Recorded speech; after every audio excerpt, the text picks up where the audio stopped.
Afternoon. So may I know how many years of experience you are holding? I have total 10 plus years of experience, Mm-hmm. totally in Java only. Okay. I have total 10 years of experience. I am currently working in Daimler Trucks, which was Mercedes-Benz earlier. Last year in November, it is split into two parts. So one is truck part and one is car part. So I am working in the truck department. So that is started my career in 2012, and since then I have worked across different technology and different companies. My current role and responsibility includes Java lead developer and as well as product owner for the truck ID use case. So we are basically building a Spring Boot microservices and we are creating the identity of a truck in the blockchain. That is the thing. Okay. How many years of experience in microservices? From last 5 years, I am working on Spring Boot and microservices. Okay. So can you just explain me the Saga design principle? Okay, so Saga design principle is like it can be two things. First is there will be a event kind of thing in which one will be a publisher and then many of them can be a subscriber. So publisher will publish an event and subscriber will subscribe an event. So let's say for an example, there is a order service on Zomato or something similar.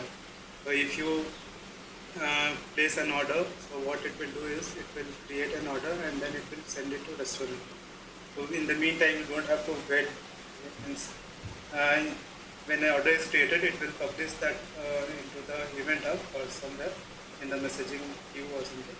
And the listener will listen whenever there is an order is created, will start preparing the food and so on. So this is one thing. There will be a publisher and subscriber.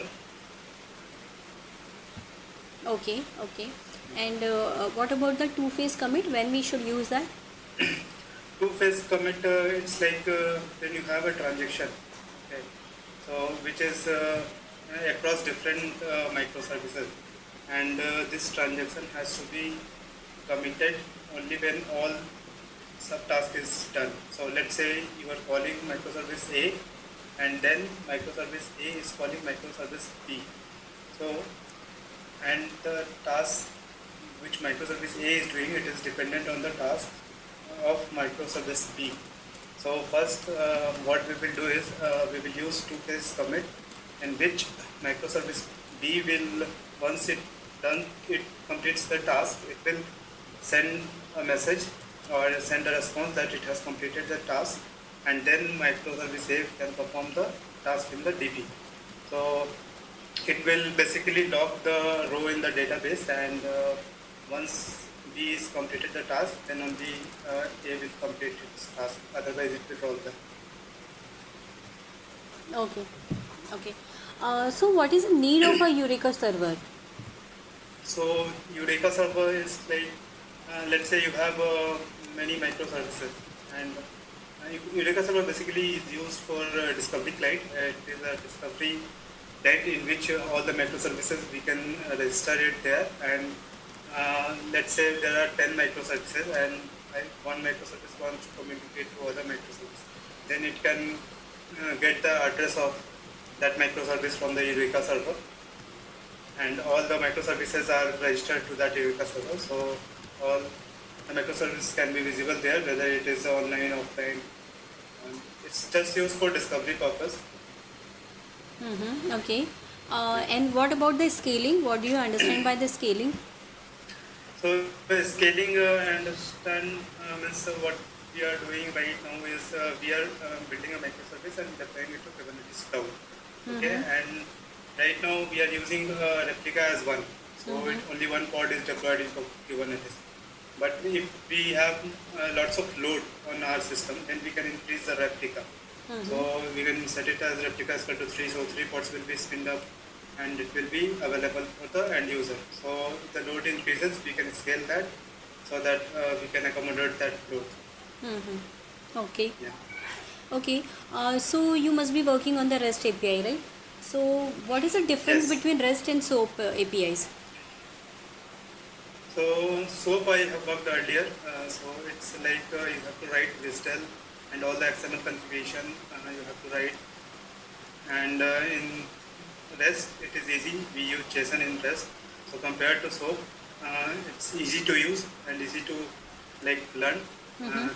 SOAP uses XML, whereas REST uses this JSON. XML and JSON both, right? Yeah. Even other formats. Yeah. REST we can use anything. REST. Okay. So what is stateless basically? What is the meaning of stateless? Stateless, it doesn't maintain state. So when you're calling an API, and then again calling an API. So let's say you're calling an API 2 times. So the state of the second call will not depend on the first call. Okay. Yes. That's why it is stateless. Okay. With the help of Spring Boot, you must be implementing the REST API, right? So what is the Spring Boot application annotation?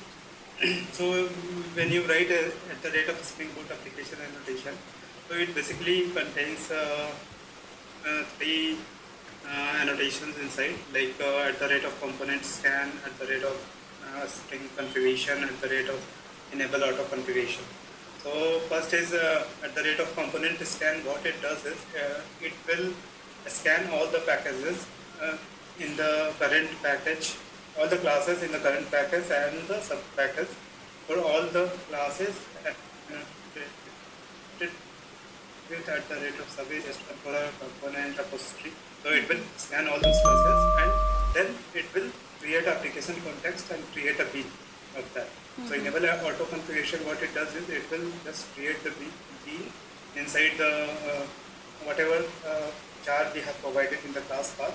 So it will create bean out of it. It will do the configuration automatically. Okay. So can you just explain me the bean life cycle? Yeah. So bean life cycle is we have init. So you will initialize a bean and then you will do some task like service and then it will be destroyed. So you have pre-construct and post-construct and pre-destroy annotation. So you want some task to be done after the bean is created. You will use at the rate of post-construct. Then you will do some task and then you can write at the rate of pre-destroy. So it will be run before the bean is destroyed. This is the life cycle. Okay. So what is a request mapping annotation? How does it work basically? So at the rate of request mapping, what you do is you will write a class, okay, and you will in that class you will write at the rate of REST controller, and inside that you will write at the rate of request mapping / some path. So when you write at the rate of request mapping / path, can be posed to outside. You can use that URL to get the API inside that class. So inside that again you have get mapping or post mapping. You can define the rest of the URL. Okay. And how do you handle the exception? So in current project, what we are doing is we have a global exception handler. We are using at the rate of controller advice in that global exception handler. And inside that we are writing method at the rate of with the annotation at the rate of exception handler, and inside that we are handling custom exception, we have, let's say, some exception, employee not found exception. So we are handling inside that and we are responding it with custom response.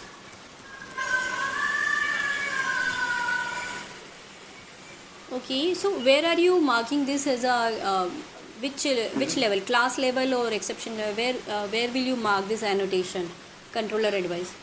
So at the rate of controller advice, I will have only one global exception handler class, okay, and in that class I will mark on the top before the class definition at the rate of controller advice, and inside that class I will write method for handling the different kind of exception. So this at the rate of controller advice I will use only one for this exception. Okay. Okay. So, what all the caching mechanism or caching strategies you are aware about? Caching I have not used recently, but earlier I used Redis cache in my to carry it out in Redis. Okay, so you have a knowledge of a registration on it. Yes, yes. Okay. So, what do you understand by the different transaction and propagation levels? Like, what are different transaction and propagation levels are there? Transaction propagation level in Hibernate. You ask? So, in the Spring, we have this @transactional annotation, right? So, we provide the different propagation level, right? That I haven't used. I do not remember right now. Okay.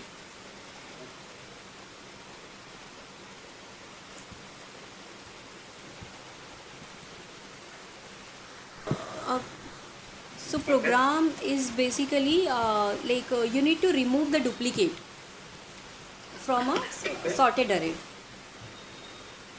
Remove duplicate. Sorted array. Okay.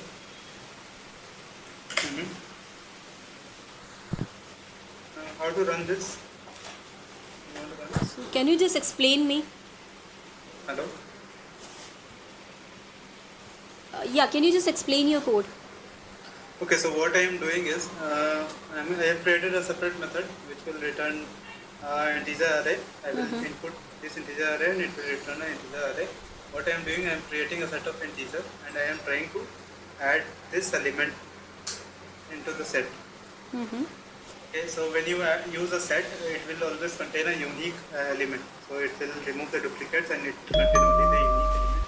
And then I am creating the result integer with the size of this set, and then I am iterating so this set inside taking the result, and then I am returning to that.